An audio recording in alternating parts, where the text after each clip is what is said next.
जबान से ना तुम्हारी क्लास का पता चल रहा है। थोड़ा सपोर्ट क्या मिला, तुम तो सर चढ़ बैठी, मेरे सिड को ट्रैप कर लिया। ओ कानून वाली मैडम की बेटी, मिठाई का टाइम वेस्ट मत कीजिए। अब जाइए यहाँ से। मिठाई को जिसने चैलेंज दी है, मिठाई उसी से बात करेगी।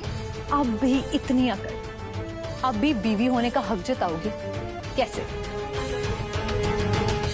लड़ाई करने पे उतरेंगे तो ये याद रखना कि मिठाई ना एक हलवा है। आपको कढ़ाई में डाल के आपकी छोटी छोटी जलेबियां भून देगी। ओह सो डिस्गस्टिंग। तुम मुझे धमकी दे रही हो? चल सिड, तू अभी जलेबी वाले को देख के स्माइल कर रहा था। मैं अपने बैड लक पे स्माइल कर रहा था अपेक्षा। फंस गया उससे शादी करके, और ये स्टूपिड नंबर 1 मुझे चैलेंज करती रहती है, और तुझे भी। कहाँ तू और कहाँ ये?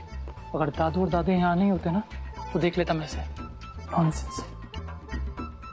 मिस जलेबी, ये बीवियों वाले ड्रामे ना बंद कर दो। अब तो डिवोर्स पेपर्स, ओ सॉरी, इंग्लिश तो तुम समझोगी नहीं, तलाक के पेपर्स भी साइन हो गए। तलाक के पेपर्स?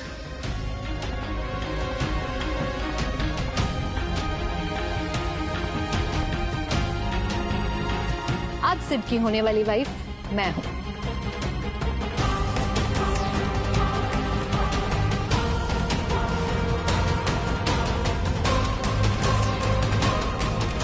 तुम इस फेरी वाली मालकिन बनने के सपने भूल जाओ। Go back to Munni.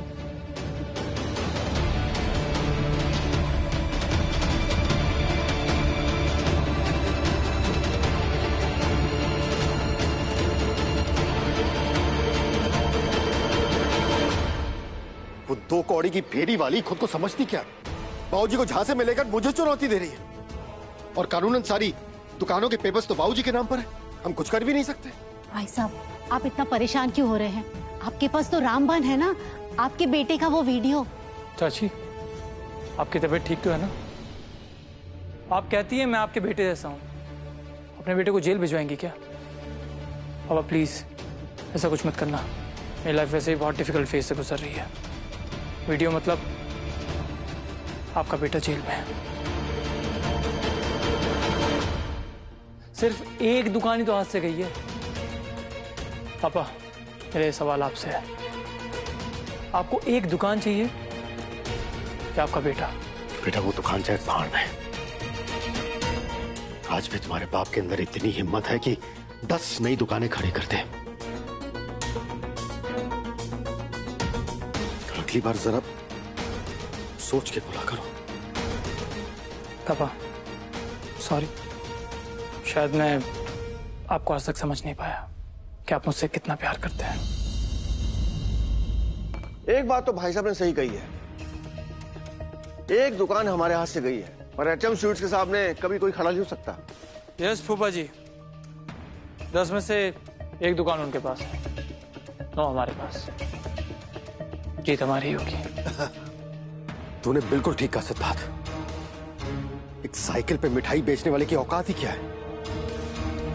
जब सब कुछ डुबो देगी तब आंख खोलेगी बाबूजी की। आंख बंद करके भरोसा किया मैंने तो पे, और मैंने इतना गलत कदम उठा लियो, वो पता भी ना है। तो आप मिठाई की मजबूरी को समझने की कोशिश कीजिए। कैसी मजबूरी?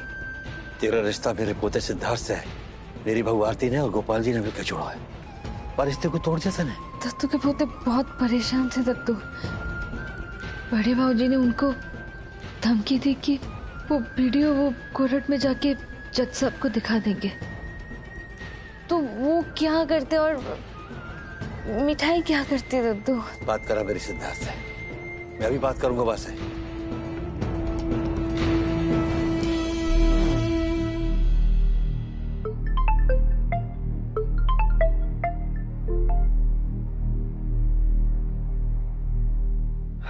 भाई साहब, मैंने अब तक जो भी गलतियां की हैं उनके लिए आप मुझे माफ भी कर चुके हैं। अब मैं एक बात बताना चाहता हूं, अगर आप सब शांति से सुनना चाहते हैं तो।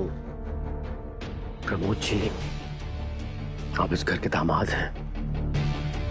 परिवार के साथ जो कुछ भी हुआ वो तो हम कब के भूल चुके हैं। कहिए बेझिझक जो भी कहना चाहते हैं।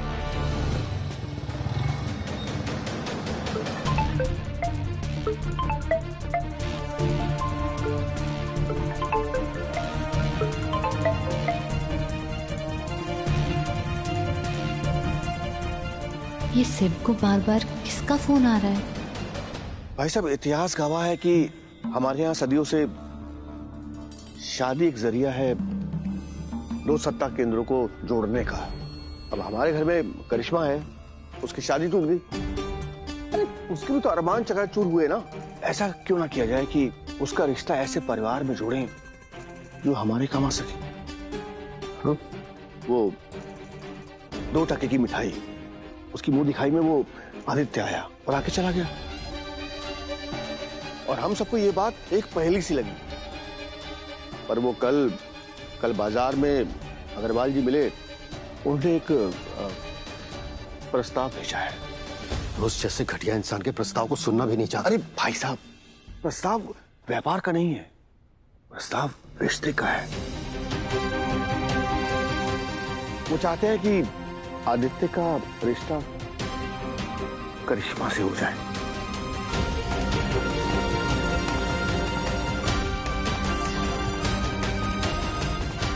क्या मतलब एक बार रिश्तेदारी हो गई तो फिर दुश्मनी खत्म।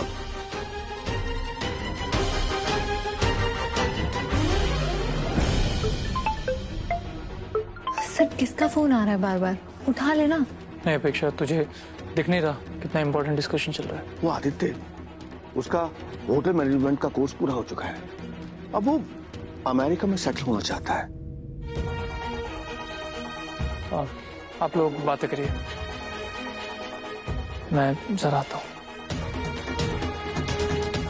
प्रमोद जी, आप हमारे दुश्मन के घर से रिश्ता कैसे लेकर आ सकते हैं? अरे भाई साहब, वो भाई साहब, मेरी बेटी का एक बार रिश्ता टूट चुका है, अब दोबारा से उसका हाथ थामने वाला बड़ी मुश्किल से मिलेगा। माना कि दुश्मनी बहुत पुरानी है, लेकिन रिश्तेदारी तो बिल्कुल नई होगी ना। सामने से प्रस्ताव आया है, और वैसे भी शादी के बाद तो वो अमेरिका जाने वाला है।